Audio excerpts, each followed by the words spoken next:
เดี๋ยวมาเบิ่งวิธีการถอนเงินจากโบรก KVB สิถอนหรือว่าสิตัวอย่างวิธีถอนผ่านคริปโตนะช่องทางคริปโตเดี๋ยวเบิ่งกันซึ่งส่วนตัวสิใช้ Exchange Binance หรือว่าตัว Binance ในการรับคือถอนจากโบรกเกอร์ KVB หา Binance ซึ่งตัว KVB ทุกคนสามารถใช้ผ่านแอปหรือว่าใช้ผ่านเบราว์เซอร์ได้ตัวอย่างเข้าผ่านแอปสิดาวน์โหลดแล้วก็ล็อกอินปกติจากนั้นเฮาล็อกอินปุ๊บเนี่ยนะเข้ามาหน้านี้เอาเมลเอารหัสหรือว่าข้อมูลที่ว่าเขาเซตมาล็อกอินเข้าไปจากนั้นทุกคนเข้าไป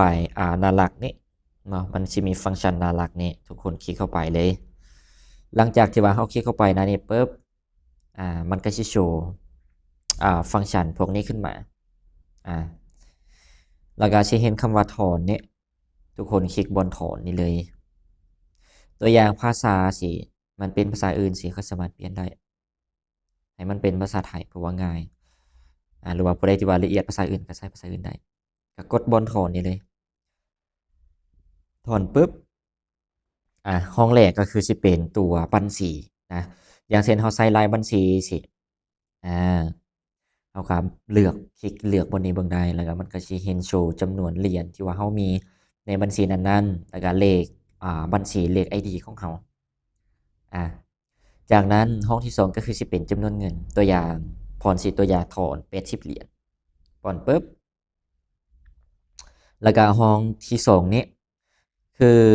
บ่ว่าสิเป็นถอนผ่านกีบหรือว่าผ่านธนาคารแล้วก็ผ่านคริปโตก็คือเฮาต้องได้ผูกบัญชีอย่างเช่นผ่านธนาคารเฮาต้องได้ผูกบัญชีธนาคารก่อน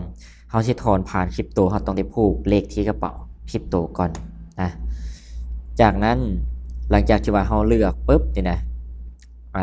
อย่างเช่นตัวคริปโตก็สิเป็นตัวแรกเฮาเลือกปุ๊บตอนนี้แสดงว่าเฮาเลือกไปแล้วจากนั้นทุกคนก็เบิ่งรายละเอียดอิหยังต่างๆถูกต้องบ่สิจากนั้นก็กดต่อไปฮะ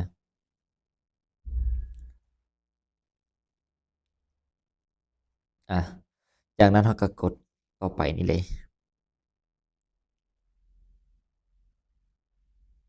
ปึ๊บจากนั้นก็แสดงว่าณตอนนี้เราก็ถอนไปแล้วถอนไปแล้วแล้วก็จากนั้นก็กดเสร็จแล้วสิ